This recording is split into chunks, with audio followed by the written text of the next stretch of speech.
কেন আমি রেজিগনেশন দিচ্ছি। ফিরাদ হাকিম কেউ না, কিন্তু যে চেয়ারটায় আমাদের সেই সব প্রাতঃস্মরণীয় ব্যক্তিরা বসেছিলেন সেই চেয়ারটার একটা আলাদা সম্মান আছে। আমি নিজে যখন মেয়র ছিলাম দাপুটের সাথে চালিয়েছি, নিজেই পৌরমন্ত্রী, নিজেই মেয়র। এখানে যেটা স্যাংশন সেটাই ওখানে পৌর থেকে স্যাংশন করে নিয়ে এসে কাজ করা।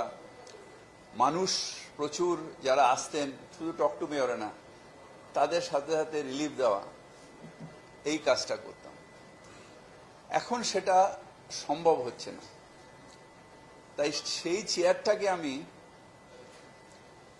অবমাননা করতে পারি না, সেই চেয়ারের সম্মানহানি করতে পারি না। চেয়ার ধরে বসে রইলাম, ঢাল নেই, তলোয়ার নেই, নিধিরাম সর্দার, সেই মানুষগুলো যারা হয়তো আমার থেকেও বেশি দাপুটে ওই মেয়রের চেয়ার চালিয়ে গেছেন, তাদের প্রতি অসম্মান হবে।